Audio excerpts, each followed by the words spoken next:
Hi అండి. ఈరోజు గ్రూప్స్‌లో భాగంగా మనం economy first chapter, second chapter complete చేసుకున్నాము. థర్డ్ చాప్టర్‌లో మనం ఎప్పుడైతే ఉన్నామో, ఇందులో థర్డ్ చాప్టర్‌లో first concept cropping pattern. Cropping pattern అనేటటువంటి దాంట్లో ఉన్నామన్నమాట.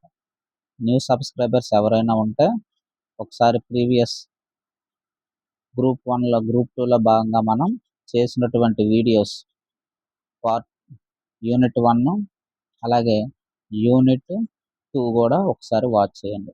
ఇప్పుడు మనం థర్డ్ యూనిట్లో ఉన్నాం. ఈ థర్డ్ యూనిట్లో మనకి ముఖ్యంగా క్రాపింగ్ ప్యాటర్న్లో కొన్ని టెర్మినాలజీస్ ఉంటాయి. ఆ యొక్క టెర్మినాలజీస్ అనేటటువంటి మనం తెలుసుకోవాలన్నమాట.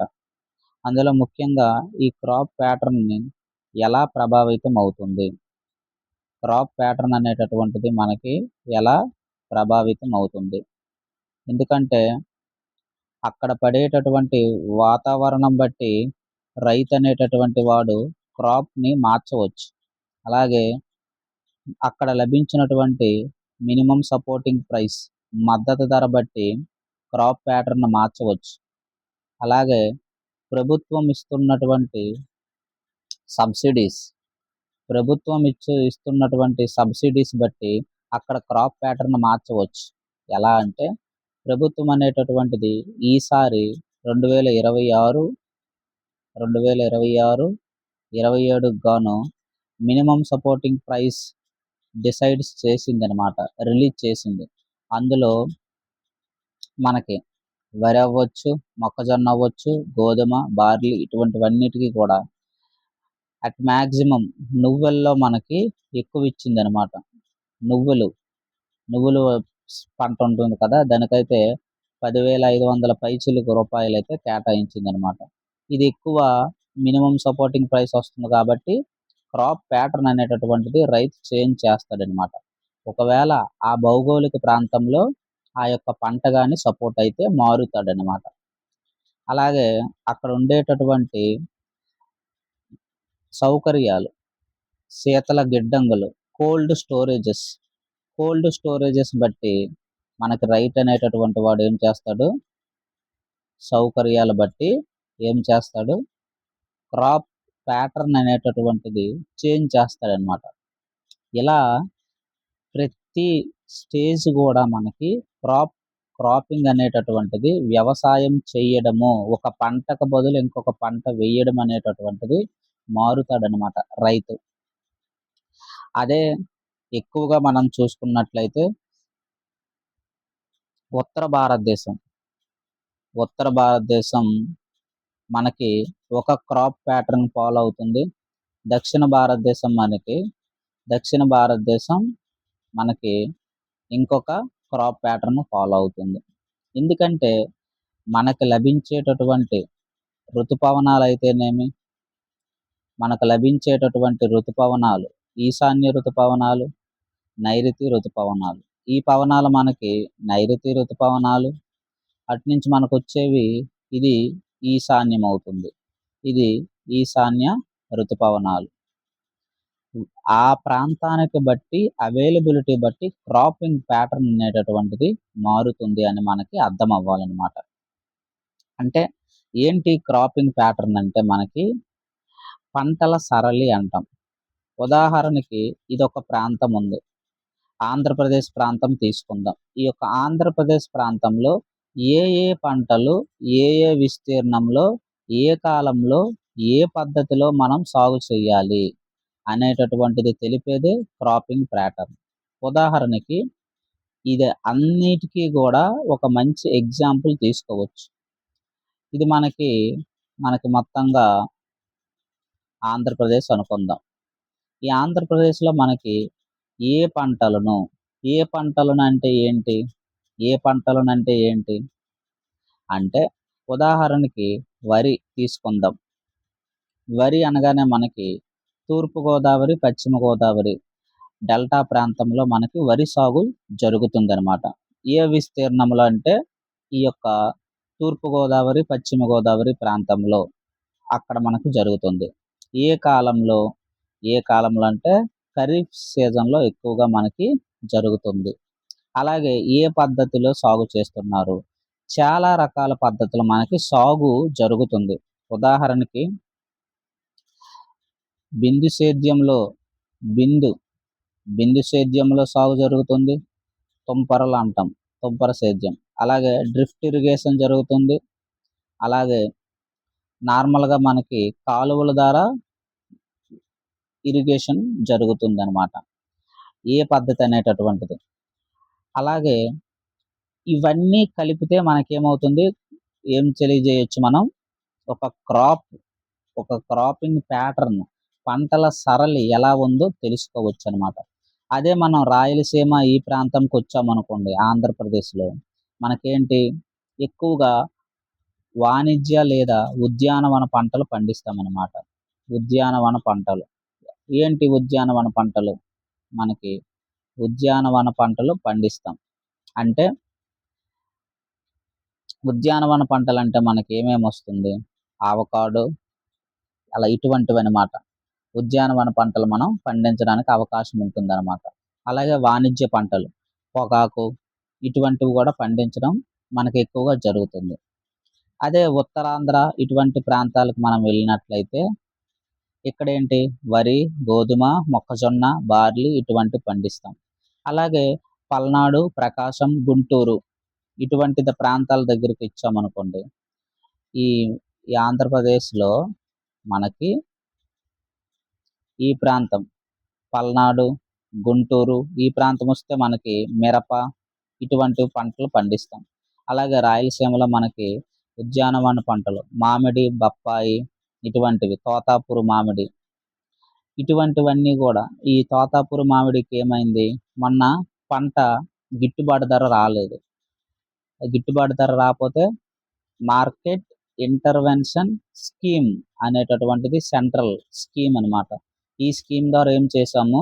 సెంట్రల్ అనేటటువంటిది శివరాజ్ సింగ్ చౌహాన్ వ్యవసాయ శాఖ మంత్రి ఏం చేశారు? ఈ యొక్క మార్కెట్ ఇంటర్వెన్షన్ స్కీమ్ ద్వారా ఇంటర్ఫియరెన్స్ కలుగజేసుకొని ఈ యొక్క తోతాపూర్ మామిడిని కొన్నారనమాట. ఇలా మనకి ఎప్పుడైనా రైతులకి ఆపదొస్తే ఆదుకోవడానికి ఒక సిస్టమ్ అనేటటువంటిది కూడా మనకు ఉండాలి అని ఇక్కడ మనకు అర్థమవ్వాలి. ఇలా మనకి ఒక క్రాపింగ్ ప్యాటర్న్ అనేటటువంటిది సమయము, సందర్భము, ప్రాంతము బట్టి మనకేమవుతుంది? మారుతూ ఉంటుంది. ఇలా మన రాష్ట్రంలో ఆంధ్రప్రదేశ్ రాష్ట్రంలో మనకి ఇన్ని వైవిధ్యమైనటువంటి పంటలు పండుతున్నాయన్నమాట. ఇది మనం గుర్తుంచుకోవాలి. ఇలా ద వే ఆఫ్ స్టడీయింగ్ అనేటటువంటిది మనం మార్చుకోవాలి. అలాగే ప్రెజెంట్ మనకి కేంద్రం అనేటటువంటిది ఏం చేసిందంటే రివైజ్డ్ ఎస్టిమేట్స్ అనేటటువంటిది రిలీజ్ చేసింది. విత్ రెస్పెక్ట్ టు దేని గురించి? విత్ రెస్పెక్ట్ టు వ్యవసాయం గురించి. ఆ యొక్క స్టాటిక్ రిపోర్ట్స్‌ని కూడా లింక్ చేసుకుంటూ చదువుకోవాలి. మనం ఎంత చదివినా అది ఉపయోగం ఉండదు. కరెంట్ అఫైర్స్‌ని లింక్ చేసుకుంటూ చదువుకుంటే అదే బిట్టు గ్రూప్ 2 మెయిన్స్‌లో మనకు వస్తుందన్నమాట. కాబట్టి గ్రూప్ 2 మెయిన్స్‌లో ఏదొస్తుందో అదే చదవాలి. అన్నీ చదువుకొని వెళ్ళిపోతే ఉపయోగం ఉండదు. ఉదాహరణకి ఈ క్రాపింగ్ ప్యాటర్న్ భారత వ్యవసాయ రంగం అనగానే అందరూ ఎక్కడి నుంచి స్టార్ట్ చేస్తారు? అందరూ గూడా అంటే అవసరం లేనివన్నీ చెప్పుకుంటారనమాట. ఏది? మనకి జమీందారీ వ్యవస్థ. ఆ జమీందారీ వ్యవస్థలో మనకి శాశ్వత భూమి శిస్తు విధానాలు, తాత్కాలిక భూమి శిస్తు విధానాలు, అలాగే రైతువారీ వ్యవస్థ, అలాగే మహల్వారీ వ్యవస్థ ఇక్కడి నుంచి మొదలెడతారు. ఇవన్నీ మనకి బ్రిటిష్ ప్రభుత్వంలో జరిగినవి. అది పాతది గతం. అది మనకిప్పుడు ఇవ్వడు. రీసెంట్‌గా కేంద్ర ప్రభుత్వం ఏం చేసిందో అది ఇస్తాడు నీకు. అంతే తప్ప అవి మనకివ్వడు. స్వాతంత్రం తర్వాత భూ యాజమాన్య హక్కులు ఎలా పంచారు? భూ గరిష్ట పరిమితి చట్టాలు ఏంటి? 1973లో ఎలా తీసుకొచ్చారు? భూ కమతాల అసమానతలు ఎలా జరిగాయి? భూ సంస్కరణ లక్ష్యాలేంటి? అలాగే మిగులు భూమి ఎలా పంపిణీ చేశారు? కౌలు పరిమాణ నిర్ణయం ఎలా ఉంది? కౌలు భద్రతకి ఏమేమి చేశారు? ఇప్పుడేం చేశారో అవి చదువుకోవాలి. అది మనకి ఇంపార్టెంట్ అనమాట. భూ కమతాలపై గరిష్ట పరిమితి నిర్ణయాలు ఎలా తీసుకున్నారు? ఒక పంట పండిస్తే ఎలా ఉండేది, రైతుల యొక్క సిస్టమ్ ఎలా మార్చారు, ఇవన్నీ పాతది.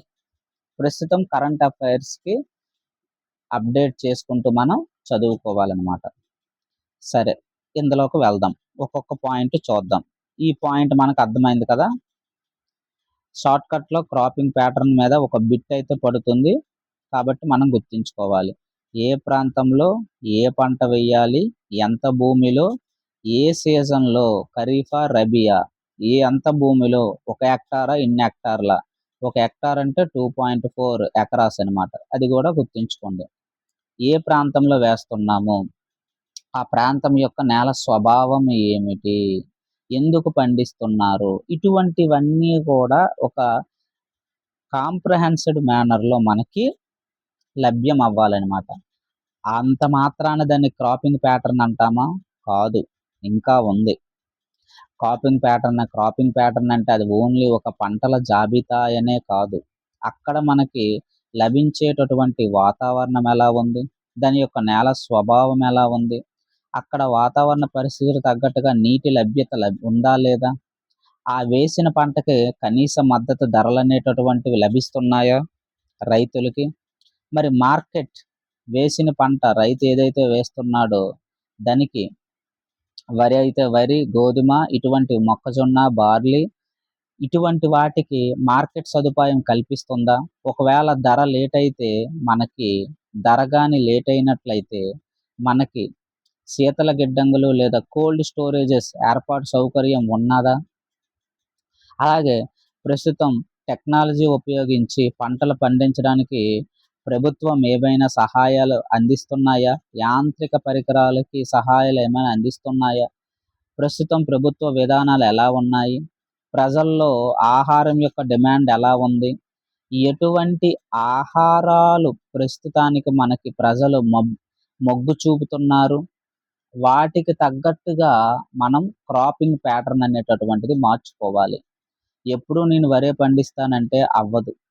మొన్న రీసెంట్‌గా మనం పండించేటటువంటి వరి అయితేనేమి, మామిడి పళ్ళు అయితేనేమి, అలాగే చేపల ఉత్పత్తి అయితేనేమి, ఇవి వెనక్కి వచ్చాయి. ఎందుకు?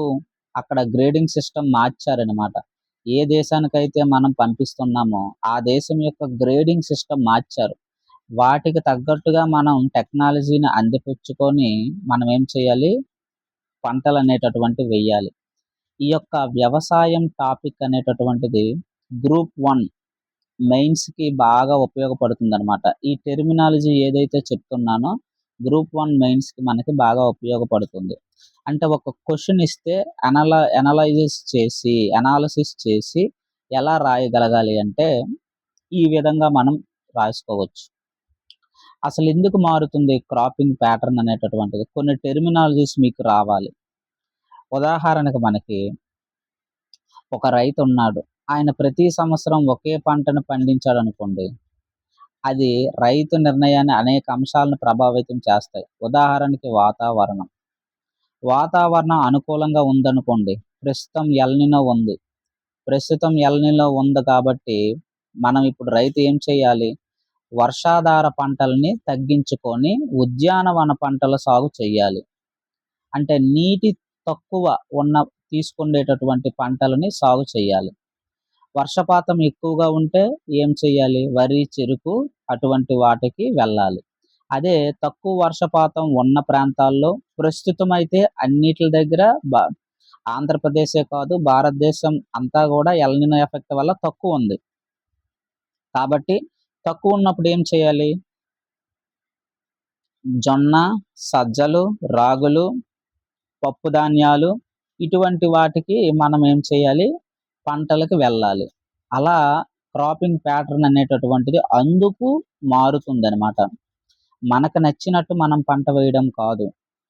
వాతావరణానికి అనుగుణంగా పంట వేయడమే క్రాపింగ్ ప్యాటర్న్‌లో ఒక సూక్ష్మమైనటువంటి మనకి అంశంగా చెప్పుకోవచ్చు. ఇది గుర్తుంచుకోండి. నీటి లభ్యత బట్టి కూడా మారుతుంది కదా! కాలువలైతేనేమి, బోర్‌లైతేనేమి, చెరువులైతేనేమి, భూగర్భ జలాలు అందుబాటులో ఉన్న ప్రాంతాల్లో మనకి ఇటువంటివి పండిస్తామనమాట. వరి, చెరుకు, కూరగాయలు ఇటువంటివి. ఎందుకంటే వీటికి నిత్యము కూడా మనకి నీరు సదుపాయం అవసరం అన్నమాట. అందుకే ఇటువంటివి మనం పండించడానికి అవకాశం ఉంటుంది. భారతదేశంలో అందులోన ఆంధ్రప్రదేశ్‌లో మనకి ఈ యొక్క గోదావరి నది డెల్టా ప్రాంతంలో ఎక్కువగా వరి అటువంటికి దానికి ఎక్కువగా ప్రయారిటీ ఇస్తారు. అదే ఉత్తర భారతదేశం పంజాబ్, అలాగే హర్యానా ఈ ప్రాంతంలో మనం చూసుకుంటే గోధుమలు ఎక్కువగా పండిస్తారు. స్టార్టింగ్ మనకి ఎప్పుడు గ్రీన్ రెవల్యూషన్ వచ్చేటప్పుడు, ఆ యొక్క గ్రీన్ రెవల్యూషన్ వచ్చేటప్పుడు ఆ సమయంలో 1965 ఆ సమయంకి ఎంఎస్ స్వామినాథన్ గారి ఆధ్వర్యంలో మనకి ఆ యొక్క గ్రీన్ రెవల్యూషన్ వచ్చినప్పుడు అప్పట్లో గోధుమలు ఎక్కువగా పండించేవారనమాట. గ్రీన్ రెవల్యూషన్ దేనికి ఫేమస్సు? మొదటగా గోధుమలు. దాని మీదే మనకి ముందేం చేశారంటే గ్రీన్ రెవల్యూషన్ వచ్చిందనమాట. ఆ తర్వాత దాన్ని మనం వరికి అప్లై చేశారు. అంటే ఒకే పంట విస్తీర్ణం మారదు. ఒకే ఎకరా ఉంటుంది. ఇంతకుముందు ఈ ఎకరాకు 100 బస్తాలొస్తే ఇప్పుడు 150 బస్తాలు. దిగుబడిని పెంచారనమాట. ఏంటి? యూరియా, పెస్టిసైడ్స్ మందులు ఎక్కువగా రసాయనిక మందులు వాడి ఈ యొక్క పంట యొక్క దిగుబడిని పెంచగలిగాం. ఇది ఉత్తర భారతదేశానికి సంబంధించినటువంటి క్రాపింగ్ ప్యాటర్న్ అనమాట. భారతదేశంలో మనకి వరి 100% పండిస్తున్నారనుకుంటే ఇక్కడి నుంచే దాదాపు 50% పైగా మనకు లభిస్తుందనమాట. పంజాబ్, హర్యానా ప్రాంతం. ఎందుకు అక్కడి నుంచే ఎక్కువంటే వాటికి పుష్కలంగా మనకి ఉత్తర భారతదేశానికి మనకి పుష్కలంగా నీరుంటుంది. మనకి పుష్కలంగా మనకేముంటుంది? నీటి సదుపాయం ఉంటాయి. అలాగే వాటికి పెద్ద పెద్ద కంటిన్యూస్‌గా నీటి సదుపాయం ఉంటుంది. అలాగే ఈ నీటి సదుపాయం ఎలా కల్పిస్తారంటే స్టార్టింగ్‌లో మనకి ఆనకట్టలు, అలాగే ఎక్కువగా ప్రాజెక్ట్స్ అనేటటువంటివి కట్టడం జరిగిందనమాట. అందుకే వాళ్ళకి ఈ ప్రాజెక్ట్స్, ఈ ప్రాజెక్ట్స్ ఎక్కువగా కట్టడం వల్ల ఏమైంది? వాళ్ళకి వరి, గోధుమ ఎక్కువగా పంటలకి మొగ్గు చూపుతున్నారనమాట. ఏంటి ఈ ప్రాజెక్ట్స్ ఎక్కువగా అంటే ఎగ్జామినేషన్‌లో అడగడానికి అవకాశం ఉంటుంది. బాక్రా నంగల్ స్టార్టింగ్ మనకి స్వాతంత్రం వచ్చిన తర్వాత మొదటి ప్రణాళికలో భాగంగా వీటిల్ని మనం పూర్తి చేసుకున్నాం. మొదటి 3 ప్రణాళికల్లో. బాక్రా నంగల్ ఏ నది పైన కట్టాము? సట్లెజ్ నది పైన కట్టామనమాట. నోట్ చేసుకోండి. సట్లెజ్ నది పైన. ఏ సంవత్సరం? 1955 నుంచి ఒక 3 ప్రణాళికల కాలం అనమాట. దాదాపు 62 వరకు. ఈ బాక్రా నంగల్ సట్లెజ్ నది పైన కట్టామనమాట. మ్యాచింగ్ అడుగుతాడు. యువతల బాక్రా నంగల్ ప్రాజెక్ట్స్ ఇస్తాడు. ఏ రాష్ట్రంలో లేదా ఏ నది పైన కట్టామని అడుగుతాడు. అలాగే ఇక్కడేంటి? హిమాచల్ ప్రదేశ్. హిమాచల్ ప్రదేశ్ ఆ ప్రాంతంలో, ఆ రాష్ట్రంలో సట్లెజ్ చెప్పాను కదా! అక్కడ ఎక్కువగా నదులుంటాయి. అందువల్ల డ్యామ్స్ కట్టి నీటిని నిల్వ చేసి ఆయకట్టుకి, సాగునీరుకి, త్రాగునీరుకి, విద్యుత్తుకి అన్నిటికి ఉపయోగించుకుంటారనమాట. బాక్రా నంగల్ ప్రాజెక్ట్ మొట్టమొదటిది 1955, 62 సంవత్సర కాలంలో పూర్తి చేసుకొని ప్రస్తుతానికి రన్నింగ్ అయితే అవుతుందనమాట. అలాగే మనకు రెండోది దామోదర్ లోయ. రెండో ప్రాజెక్ట్ దామోదర్ లోయ. ఇది మనకి ఎక్కడ? ఏ నది పైన? దామోదర్ నదే. దామోదర్ నది పైన దీన్ని అయితే మనం నిర్మించడం జరిగింది. ఎప్పుడు? 48 1948 నుంచి 57 ఈ ప్రాంతంలో మనకైతే నిర్మాణం జరిగింది. ఎక్కడ ఇది? వెస్ట్ బెంగాల్. దామోదర్‌లో ఎక్కడుంది? వెస్ట్ బెంగాల్‌లో ఉంది. ఫస్ట్‌ది బాక్రా నంగల్ హిమాచల్ ప్రదేశ్‌లో ఉందని గుర్తుంచుకోండి. మ్యాచింగ్ అడుగుతాడు. మూడోది మనకి సర్దార్ సరోవర్ డ్యామ్. సర్దార్ సరోవర్ డ్యామ్. ఇది ఎక్కడ ఉంది మనకి? నర్మదా నది పైన. నర్మదా నది పైన మనము 1961 నుంచి 2017 దాకా ఇది చాలా పెద్ద ప్రాజెక్ట్. ఎందుకంటే దీనికి పర్యావరణ అనుమతులు ఎక్కువగా కావాలనమాట. ఆ క్లియరెన్స్ అన్నీ చేసుకుంటూ పోతప్పటికి ఈ సమయం అయిందనమాట. నర్మదా అనగానే ఏ రాష్ట్రం గుర్తు రావాలి? గుజరాత్. గుజరాత్ రాష్ట్రంలో దీన్నైతే కట్టడం జరిగింది. ఏ నది పైన? నర్మదా నది పైన సర్దార్ సరోవర్ డ్యామ్‌నైతే కట్టడం జరిగింది. ఇలా మెయిన్ ప్రాజెక్ట్స్ గుర్తుంచుకోండి. హీరాకుడ్ ప్రాజెక్ట్, హీరాకుడ్ ప్రాజెక్ట్ సరిపోతుంది. ఒక 4 మ్యాచింగ్‌కి మనకి సరిపోతుందనమాట. హీరాకుడ్ ప్రాజెక్ట్. హీరాకుడ్ అనగానే ఏం గుర్తు రావాలి? మహానది గుర్తు రావాలి. ఒడిస్సా. మహానది పైన దీన్ని కట్టడం జరిగిందనమాట. మహానది. 48, 57 1948, 57 ఆ ప్రాంతంలో ఒడిస్సాలో ఇదుంది. ఒడిస్సా, కేరళం. ఇప్పుడు ప్రస్తుతం పేరెలా మార్చారు? కేరళం. కేరళని కేరళంగా మార్చారు. కేరళం అని ఎందుకన్నామంటే కేరళం అనేటటువంటి కోకోనట్ సంబంధించినటువంటి లమ్ అంటే ప్రాంతం. వాటికి ప్రసిద్ధి చెందినటువంటి ప్రాంతంగా పేరైతే వాళ్ళు మార్చుకున్నారనమాట. ఒడిస్సా. ఒడిస్సాలో హీరాకుడ్ ప్రాజెక్టు, మహానది 1948, 57 అని గుర్తుంచుకోండి. ఇలా మనకి సమయం వచ్చినప్పుడు అప్డేట్స్ యాడ్ చేస్తుంటాను. నోట్ చేసుకుంటానికి ట్రై చేయండి. ఇలా మనకి నీటి లభ్యత బట్టి కూడా మనకి క్రాపింగ్ ప్యాటర్న్ అనేటటువంటిది మారుతుంది. క్రాపింగ్ ప్యాటర్న్ అనేటటువంటిది మారుతుంది. అది మనం గుర్తుంచుకోవాలి. అలాగే మనకి నేల బట్టి అంతే కదా! ముఖ్యంగా మన ఆంధ్రప్రదేశ్‌లో నేలలనేటటువంటివి ఎక్కువగా ఎర్ర నేలలుంటాయి. ఎర్ర నేలలు అవే మనకి దాదాపుగా ఎంత శాతం 60-65% అయితే ఆక్యుపై చేసుంటాయి. ఎర్ర నేలలు ఎక్కువగా కనిపిస్తాయి. తర్వాత నల్లరేగడి నేలలు కనిపిస్తాయి. ఇది 20-25%, 22 అలాగుంటుంది. ఆక్రమించి ఉంటుందనమాట. తర్వాత మనకి లాటరైట్ నేలలుంటాయి.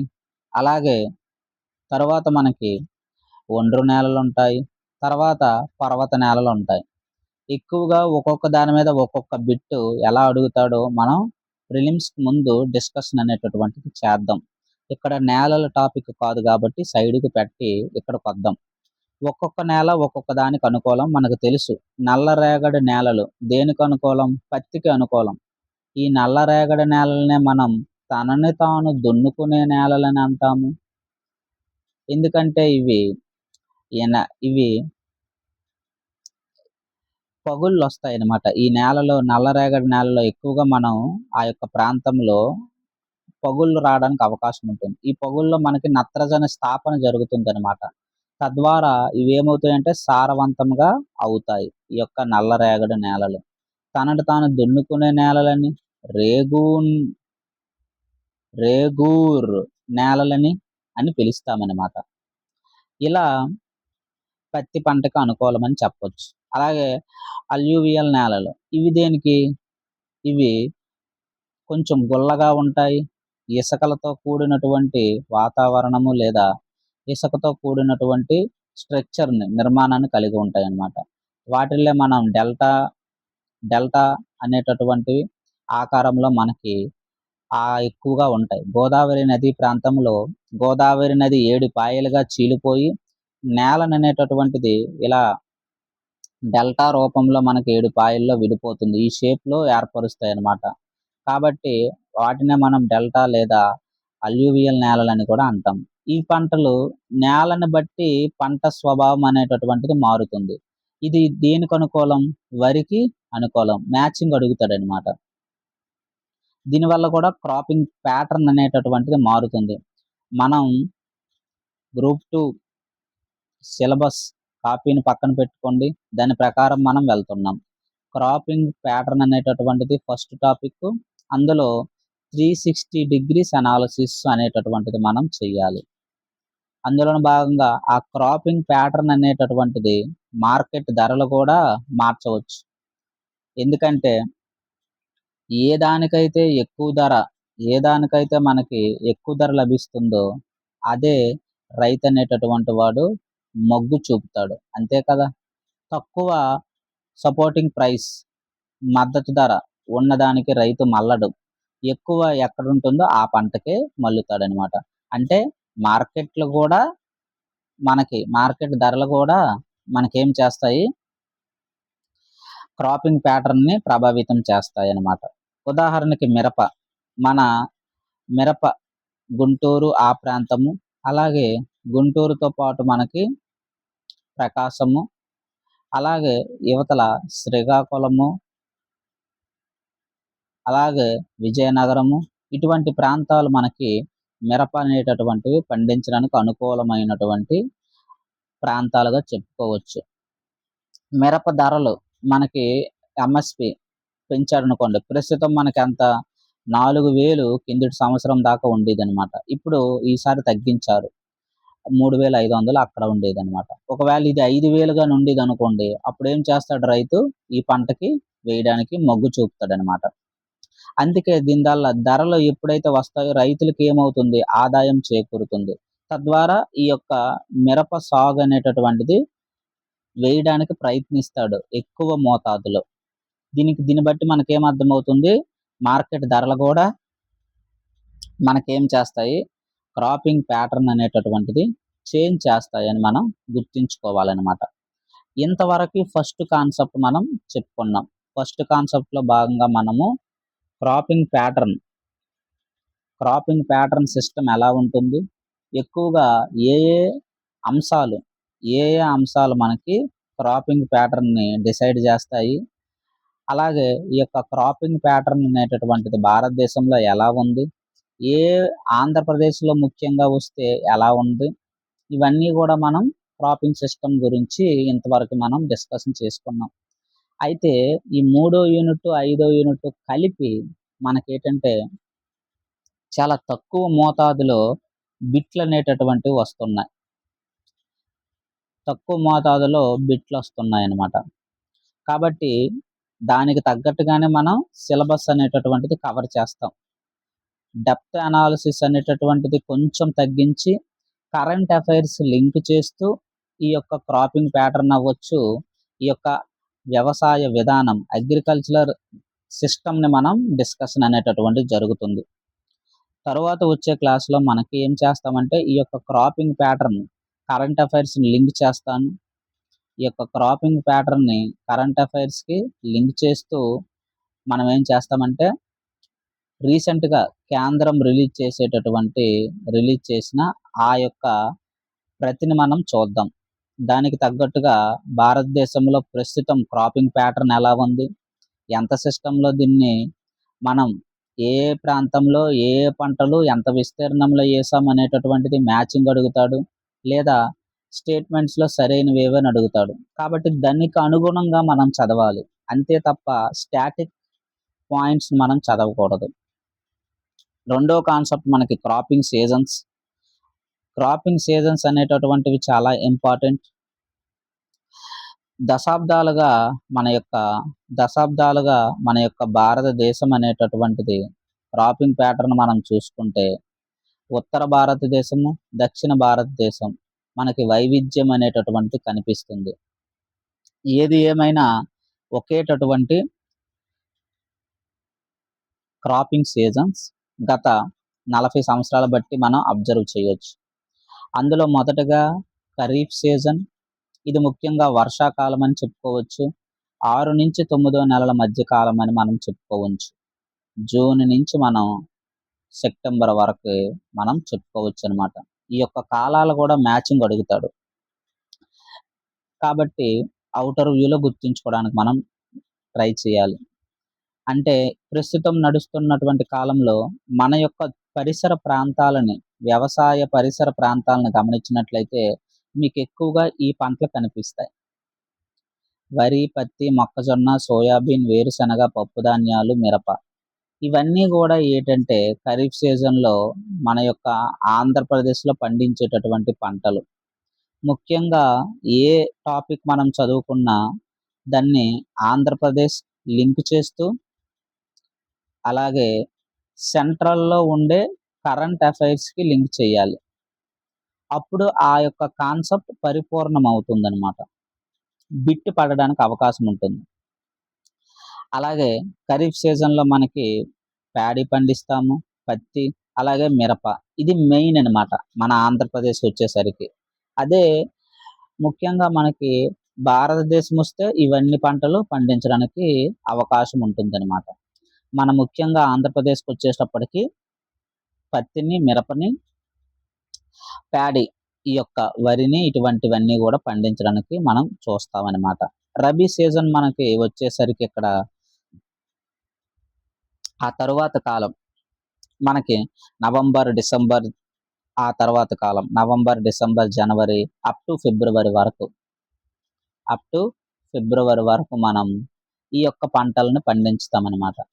మనకి ఏ కాలములో ఏ పంట వేస్తామో అనేటటువంటి బిట్ గూడా వస్తుంది. బిట్ అనేటటువంటిది వస్తుంది. రబీ సీజన్‌లో మాత్రమే పండించేటటువంటి పంటలేవి అని అడుగుతాడు. అందులో కిందటిసారి ఇవి అడిగాడు. ఆవాలు అని గుర్తుంచుకోండి. నోట్ చేసుకోండి. కిందటిసారి బిట్ అడిగాడు. కాబట్టి అందుకే మనం చెప్పేటటువంటి ఏ సెషను వదలకూడదు. ప్రతీదీ మనకి ఇంపార్టెంటేననమాట. కాబట్టి ఇక్కడ మనం గోధుమలు, రబీ సీజన్‌కొచ్చేసరికి ముఖ్యంగా గోధుమలు, శనగ, మినుములు, పెసలు, ఆవాలు, బార్లీ.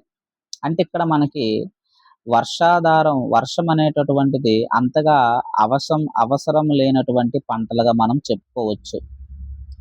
ఈ యొక్క ఆవాలు ఎక్కువగా గుర్తుంచుకోండి. ఎగ్జామినేషన్ పాయింట్ ఆఫ్ వ్యూలో అడుగుతాడనమాట. అయితే మనం చూడొచ్చు ఇందాకలే మనం చెప్పుకున్నాం. ఉత్తర భారతదేశం అనగానే మనకి రబీ ఖరీఫ్ సీజన్‌లో మనకి రైస్‌నైతే పండిస్తారు. రబీ సీజన్‌లో వాళ్ళు గోధుమలైతే పండించడానికి అవకాశం ఉంటుందనమాట. వాళ్ళ యొక్క క్రాపింగ్ సిస్టమ్ అలా డిజైన్ చేసుకున్నారనమాట. ఆ యొక్క సీక్వెన్స్ గూడా మనకి ఇంపార్టెంట్ గుర్తుంచుకోండి. ఏ సీజన్‌లో ఏటి అక్కడ పండిస్తారు. అలాగే మూడోది క్రాపింగ్ సీజన్ మనకేంటంటే జైద్. ఈ యొక్క జైద్ కాలమే మనకి ఈ యొక్క ముందుగా రబీకి, అలాగే ఖరీఫ్‌కి మధ్యన ఉండే వేసవి కాలం అనమాట. మనకి ఫిబ్రవరి దాకా మనకేం జరుగుతుంది? రబీ సీజన్ కంటిన్యూ అవుతుంది. ఆ తర్వాత మనకేమొస్తుంది? మనకి జయాద్ అదే వేసవి కాలం. మార్చి నుంచి అప్ టు మే వరకి ఈ యొక్క జయాద్ కాలం అనేటటువంటిది మనకి నడుస్తుందనమాట. ఈ సమయంలో మనకి ఇవి పండిస్తాం. పుచ్చకాయలు, దోసకాయలు, కూరగాయలు, వేసవి పప్పుధాన్యాలు ఇవన్నీ మనం తింటాం. కాబట్టి ఇవి ఈజీగా గుర్తుంటుందనమాట. ఏ సబ్జెక్ట్ అయినా మనకి పరిసర ప్రాంతాలతోనే లింకప్ అయి ఉంటుంది. అయితే ఈ యొక్క 3 కాలాల్లో మనకి ముఖ్యంగా ఏ కాలంలో ఏ పంటలు వేస్తామనేది ఔటర్ వ్యూలో నోట్ చేసుకోవాలి. రబీ సీజన్‌లో ఖరీఫ్, రబీ. రబీ సీజన్‌లో ఏ పంటలు, ఖరీఫ్ సీజన్‌లో ఏ పంటలు, జైద్ ఏ పంటలు ఒక ఔటర్ వ్యూలో మనకి గుర్తు రావాలి. అట్‌లీస్ట్ ఆప్షన్స్ చూసైనా మనం ఎలిమినేట్ చేయగలగాలనమాట. అలా మనము ఈ యొక్క పంటలను గుర్తుంచుకోగలగాలి. అలాగే తరువాత మనకొచ్చేసప్పటికి ఫుడ్ క్రాప్స్ ఇది గూడా మనకి ఇంపార్టెంట్. ఎందుకంటే ప్రస్తుతం ఉన్న ఆహార పరిస్థితులవ్వచ్చు, అలాగే ఆరోగ్య సమస్యల దృష్ట్యా మనకి ప్రజలనేటటువంటి వారు ఈ యొక్క ఆహారపు అలవాట్లు అలవాట్లని మనకి మార్చుకుంటున్నారనమాట. దానికి తగ్గట్టుగా మనం పంటలనేటటువంటిది వెయ్యాలి. ముఖ్యంగా ఆహార పంటలు ఏటేటున్నాయి మనకి? వరి, గోధుమ, జొన్న, సజ్జలు, రాగులు, పప్పుధాన్యాలు. ఈట్లి గురించి మనకి ఇంపార్టెంట్ అనమాట. అలాగే అందులోను భాగంగా మనం చూసుకుంటే కమర్షియల్ ఇది వాణిజ్యాల గురించనమాట. ఎక్కువ మోతాదులో మనం రైతులకి ఆదాయం అనేటటువంటిది సమకూరుతుందనమాట ఇక్కడ వీటి నుంచి. ఏది? పత్తి, చెరుకు, పొగాకు, టీ, కాఫీ, రబ్బరు. ఇవన్నీ ఆహారపు పంటలు కాదు. ఇవన్నీ కూడా మనకి ఏ పంటలు? మనకి మార్కెటింగ్‌కి, అలాగే పరిశ్రమల కోసం ఉత్పత్తి చేసేటటువంటి పంటలుగా చెప్పొచ్చు. పత్తుంది. పత్తి ఆహార పంట కాదు. ఇదేం చేస్తాము, రైతనేటటువంటి వాడు మార్కెటింగ్ చేసి పరిశ్రమలకు అమ్ముతాడనమాట. ఆ యొక్క ముడి సరుకయినటువంటి పత్తి నుంచి ఆయనేం చేస్తాడు, మనకి క్లాతింగ్ ఇండస్ట్రీ అనేటటువంటిది డెవలప్ అవుతుందనమాట.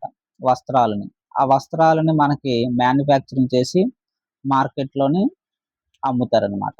అంటే ఇక్కడ పారిశ్రామిక రంగానికి ఇన్‌పుట్ రంగం ఏదంటే వ్యవసాయ రంగంగా మనం చెప్పుకోవచ్చనమాట.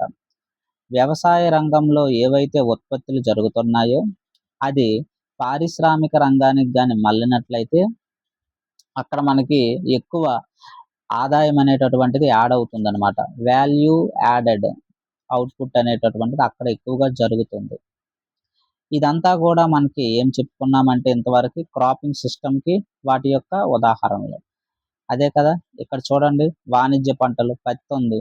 అక్కడ మనకేది టెక్స్‌టైల్ పరిశ్రమకి అది ఊతమిస్తుందనమాట. చెరకుంది.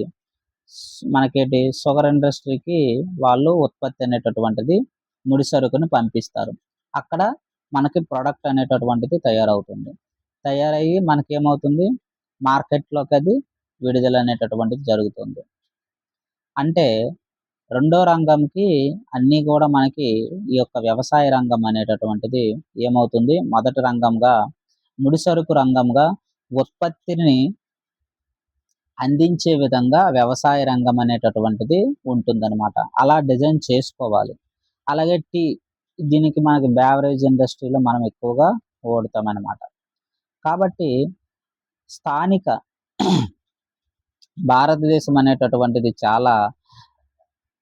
భారతదేశం చాలా పథకాలనైతే ప్రవేశపెట్టింది. ఉత్పత్తి ప్రోత్సాహక ఉత్పత్తి ప్రోత్సాహక పథకమనమాట. అంటే ఏంటి? అలాగే ఆ ప్రాంతం బట్టి పర్టిక్యులర్‌గా ఒక ప్రాంతం ఉంది. ఒక జిల్లాకి ఒక ఉత్పత్తి. అటువంటి స్కీమ్‌లు గూడా భారతదేశం అనేటటువంటిది ప్రవేశపెట్టబడింది. ఎనీవే అవన్నీ కూడా మనం ఇన్ డీటెయిల్‌గా వచ్చే క్లాసెస్‌లో మనం డిస్కషన్ అనేటటువంటిది జరుగుతుందనమాట. అలాగే ప్రొడ్యూస్డ్ లింక్డ్ సిస్టమ్, ఉత్పత్తి ఆధారంగా మనకి అక్కడ డిజైన్ అనేటటువంటిది జరుగుతుంది. ఉదాహరణకి ఒక ప్రాంతం ఉంది. ఆ ప్రాంతంలో ఒక పర్టిక్యులర్‌గా ఆ యొక్క పంట ఫేమస్. ఆ పంటని అక్కడ వాళ్ళేం చేస్తారంటే మార్కెట్‌కి ఇంటర్‌లింక్ చేస్తారనమాట. అలా ప్రభుత్వం అనేటటువంటిది చాలా స్కీమ్స్ అయితే తీసుకొచ్చిందనమాట. మనకు తెలుసు, మన క్రాపింగ్ సిస్టమ్‌లో ఉన్నాము. ఈ క్రాపింగ్ సిస్టమ్‌లో భాగంగా మనకి పంజాబ్, హర్యానా అయితే రైస్, వీట్ సిస్టమ్ అని గుర్తుంచుకోండి. ఎందుకంటే ఇదే మనకి ఇంపార్టెంట్. క్రాపింగ్ సిస్టమ్‌లో మనకిది బాగా చూస్తామనమాట. ఖరీఫ్‌లో అయితే వరి, రబీలో అయితే గోధుమ అనేటటువంటిది మనం చెప్పుకున్నాం ఇదివరకే. గ్రీన్ రెవల్యూషన్ అనేటటువంటిది జరిగింది. అప్పుడు ఇది బాగా అభివృద్ధి చెందిందని గుర్తుంచుకోవాలనమాట. ఎందుకు? ఆ కాలంలో మనకి ఫుడ్ గ్రెయిన్స్, ఆహార ధాన్యాలనేటటువంటిది ఉత్పత్తి బాగా పెరిగిందనమాట. కారణం ఏంటి? ఈ యొక్క గ్రీన్ రెవల్యూషనే. కింద వాక్యాలలో గ్రీన్ రెవల్యూషన్‌కి సంబంధించి పరిశీలించండి అంటారనమాట. అటువంటి సమయంలో ఇది మనకి చాలా ఇంపార్టెంట్ అనేటటువంటిది గుర్తుంచుకోవాలి. Irrigation availability.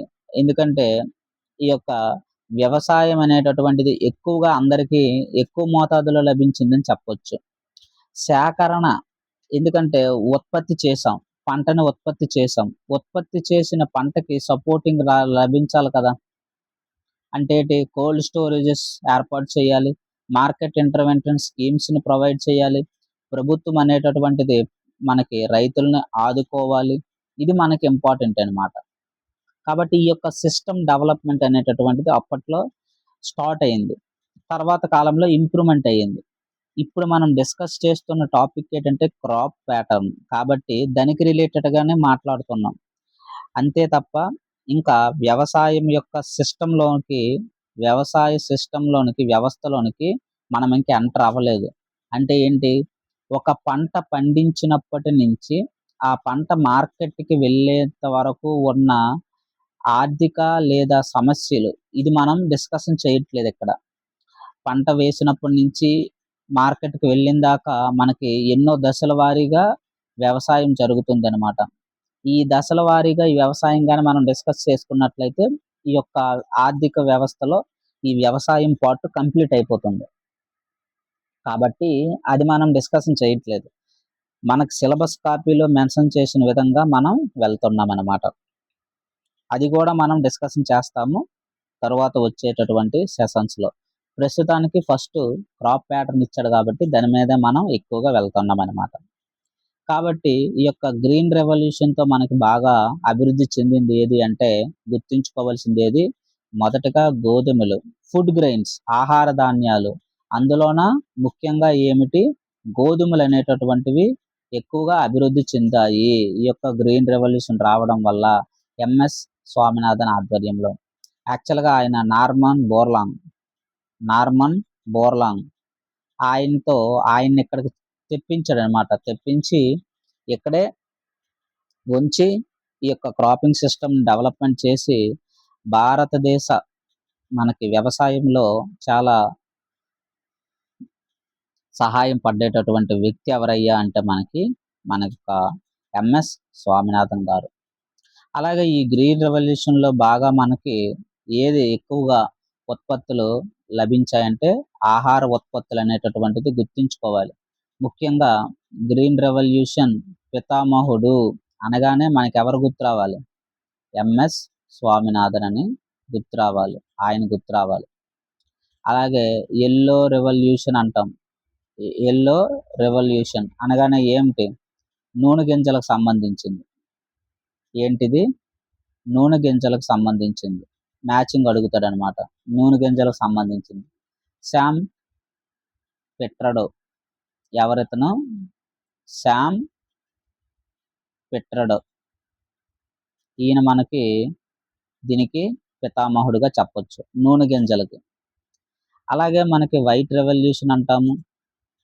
వైట్ రెవల్యూషన్ అనగానే పాలు గుర్తు రావాలి. ఎవరు? వర్గీస్ కురియన్. ఇవన్నీ మనకు తెలిసినవే. వర్గీస్ కురియన్. అలాగే బ్లూ రెవల్యూషన్. బ్లూ అంటే ఏంటి? చేపలే కదా! చేపలు దానికి సంబంధించినటువంటి ఉత్పత్తులు. ఎవరు? అరుణ్ కృష్ణన్ అని గుర్తు రావాలి.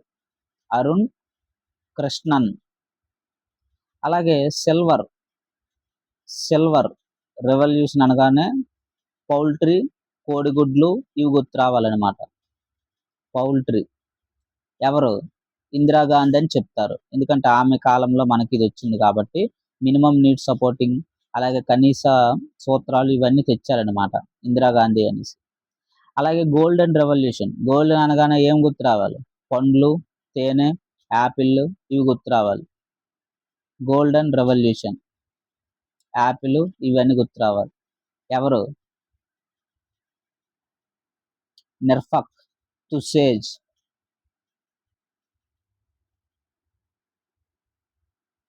నిర్ఫక్